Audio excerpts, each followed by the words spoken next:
오늘은 마태복음 22장 23절부터 33절까지의 말씀을 함께 나누어 보겠습니다. 마태복음 22장 23절부터 33절까지의 말씀을 제가 봉독해 드리겠습니다. 부활이 없다 하는 사두개인들이 그날 예수께 와서 물어 이르되, 선생님이여, 모세가 일렀으되 사람이 만일 자식이 없이 죽으면 그 동생이 그 아내에게 장가들어 형을 위하여 상속자를 세울지니라 하였나이다. 우리 중에 7형제가 있었는데 마지가 장가들었다가 죽어 상속자가 없으므로 그 아내를 그 동생에게 물려주고 그 둘째와 셋째로 7째까지 그렇게 하다가 최후에 그 여자도 죽었나이다. 그런즉 그들이 다 그를 취하였으니 부활 때에 7 중에 누구의 아내가 되리이까? 예수께서 대답하여 이르시되, 너희가 성경도 하나님의 능력도 알지 못하는 고로 오해하였도다. 부활 때에는 장가도 아니가고 시집도 아니가고 하늘에 있는 천사들과 같으니라. 죽은 자의 부활을 논할진대 하나님이 너희에게 말씀하신 바, 나는 아브라함의 하나님이요 이삭의 하나님이요 야곱의 하나님이로라 하신 것을 읽어보지 못하였느냐? 하나님은 죽은 자의 하나님이 아니요 살아있는 자의 하나님이시니라 하시니, 무리가 듣고 그의 가르치심에 놀라더라. 아멘. 대제사장과 바리새인들은 이제껏 헤롯 왕과 척을 지는 관계였습니다. 하지만 예수님을 제거하려는 계획을 세우고 그것을 실행하는 일에 있어서는 서로 힘을 합했습니다. 그리하여 예수님께 찾아와 가이사에게 세금을 바치는 것이 합당한 일인지 아닌지를 물었습니다. 어느 쪽으로 대답하시든지 간에 꼼짝없이 올무에 걸릴 수밖에 없는 질문을 던졌습니다. 하지만 예수님께서는 가이사의 것은 가이사에게, 하나님의 것은 하나님에게 바치라고 하심으로써 그들의 함정에 걸리지 않고 오히려 그들이 더 이상 대꾸도 할 수 없게 만드셨습니다. 예수님께서 하신 그 대답은 로마 가이사의 권력 역시도 하나님의 권세와 다스림 아래에 있으니 그에게 세금을 바치는 것이 결코 부당한 것이 아니며 오히려 세상의 악을 제어하고 선을 장려하는 하나님의 권세에 복종하는 것임을 알려주셨습니다. 하지만 동시에 데나리온에 새겨진 글귀를 언급하심으로써 세상이 하나님의 다스림 아래서 그러한 일들을 수행하면서도 동시에 세상의 권력을 절대화함으로써 하나님의 권세와 다스림에 대항하는 속성을 지니고 있다는 사실도 알려주셨습니다. 예수님의 이런 놀라운 답변을 들은 바리새인과 헤롯 당원들은 할 말을 잃고 돌아갔는데, 그들이 돌아간 후 이번에는 사두개인들이 예수님을 시험하기 위해 찾아왔습니다. 사두개인들은 바리새인들과는 전혀 다른 생각을 가진 자들이었습니다. 그들은 오늘 본문에서 설명하고 있는 대로 바리새인들과는 달리 부활이 없다고 생각할 뿐만 아니라 세속의 이익을 추구하는 자들이었습니다. 그들은 자신들의 속된 마음과 생활을 부끄러워하는 것은 고사하고 오히려 자신들의 입장을 합리화하기 위해 신명기 25장의 율법을 빌려 예수님을 시험하고자 했습니다. 이들이 예수님을 시험한 것은 7 형제 중 첫째가 장가들었다가 상속자도 없이 죽게 되자 둘째가 그 형의 대를 이어주기 위해 형의 아내와 다시 결혼했는데 둘째도 상속자 없이 죽어버렸고 그와 같이 7 형제 모두가 상속자 없이 죽게 되었고 그 여인도 죽게 되었는데, 그러면 부활 때에 첫째 형의 아내였던 여인은 누구의 아내가 되겠느냐는 것이었습니다. 사두개인들의 이 질문은 만일 사람의 존재가 죽음으로 끝나지 않고 내세가 있어서 다시 부활한다면 이와 같이 7 남자가 한 여자를 아내로 취했으니 결국 7 남자가 한 여자를 동시에 아내로 삼는 부도덕한 일이 불가피하게 될 것이며, 그렇다면 내세와 부활은 있을 수 없는 것 아니겠느냐라는 주장이었습니다. 율법이 명하는 이 특별한 제도 자체가 내세와 부활의 가능성을 부인하고 있다는 그런 주장이었던 것이죠. 이러한 사두개인들의 주장은 그동안 예수님께서 지속적으로 제자들에게 가르쳐 오셨던 천국 복음의 핵심을 정면으로 부인한 것이었습니다.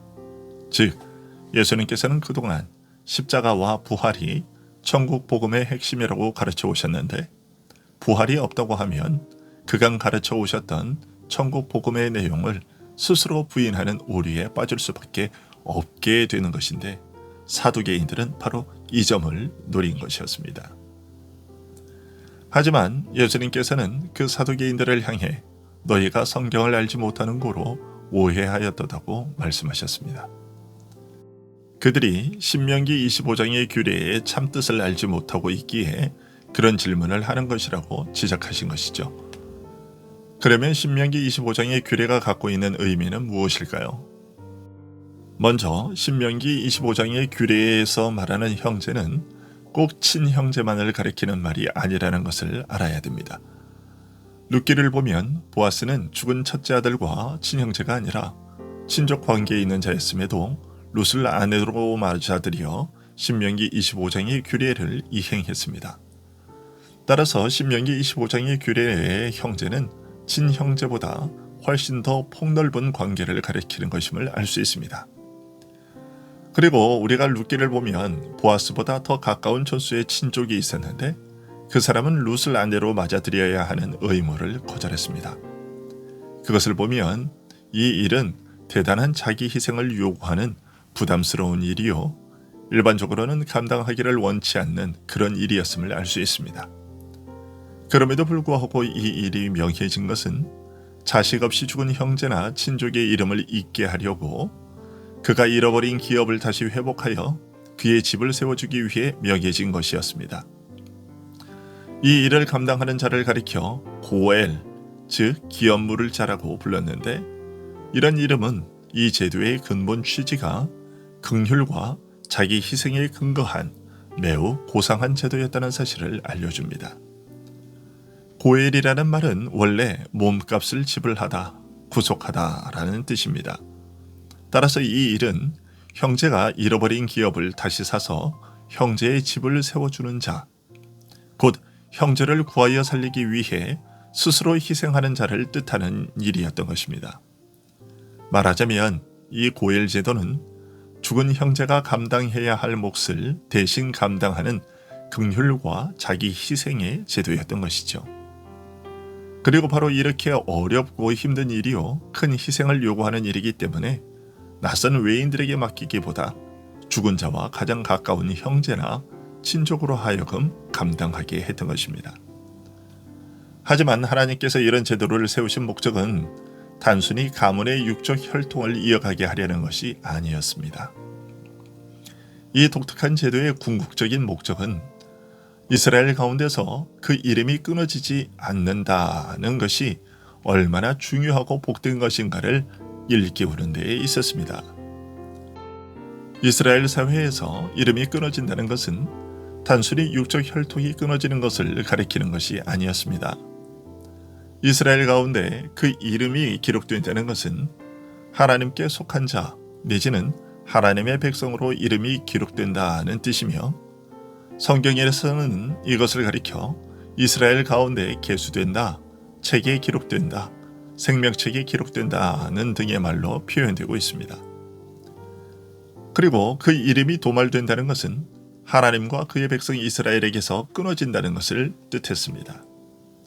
이런 사실에 비추어 보면 이 고엘 제도는 심오한 영적 의미를 담고 있는 것이었습니다.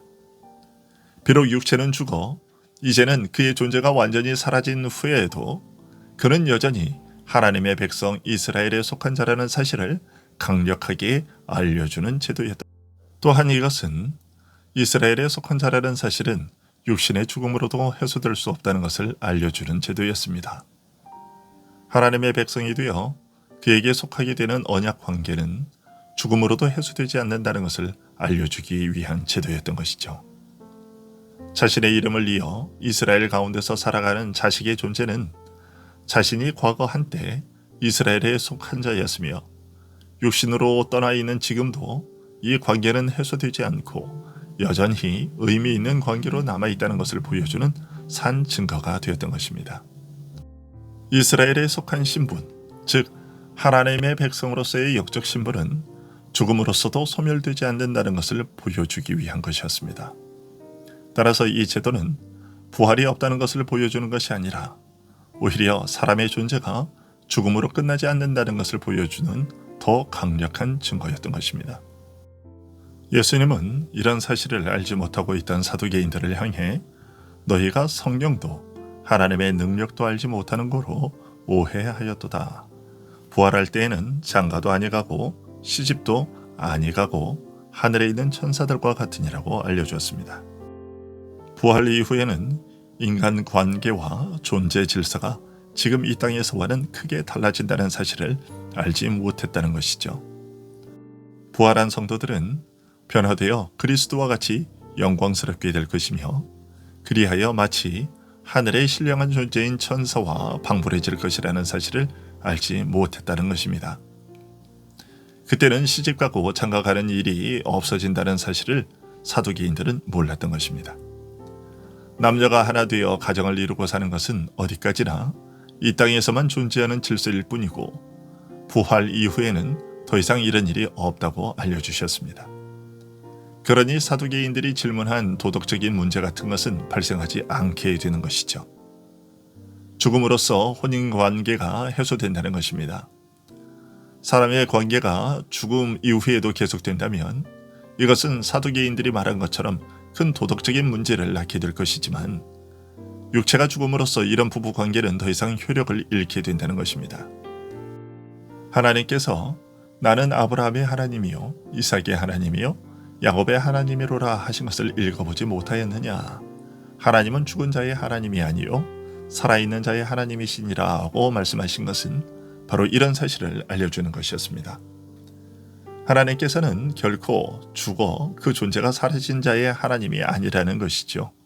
즉 아브라함과 이삭과 야곱은 우리들의 육신의 눈으로는 사라진 존재이지만 하나님 앞에서는 그들의 영혼은 사라진 것이 아니라 여전히 하나님 앞에 살아있는 존재라는 것입니다. 그들은 여전히 지금도 하나님 앞에서 하나님의 백성으로 하나님의 나라에서 살아가고 있다는 말입니다. 이처럼 하나님의 나라, 그리스도께서 세우실 천국은 죽음 이후에도 여전히 의미 있는 나라이고 부활의 영광으로 영화롭게 될 그런 나라라는 사실을 알려주셨습니다. 주님께서 오늘 본문을 통해 알려주신 대로 우리의 삶은 이 땅에서 사는 것으로 끝나는 것이 아닙니다. 이 땅에서 사는 생도 중요하지만 죽음 이후에도 여전히 의미 있는 삶입니다. 그리스도의 나라는 죽음을 이기는 나라이며 오히려 죽음 이후에 죽음을 거쳐 부활할 때 진정한 영광과 권능을 드러내는 신령한 나라입니다. 주님은 자신의 십자가와 부활로 말미암아 우리의 인생이 영원하고 의미 있는 삶이 되게 하셨을 뿐만 아니라 이 신령한 나라의 삶이 곧 우리의 삶이 되게 해 주셨습니다. 기도하겠습니다.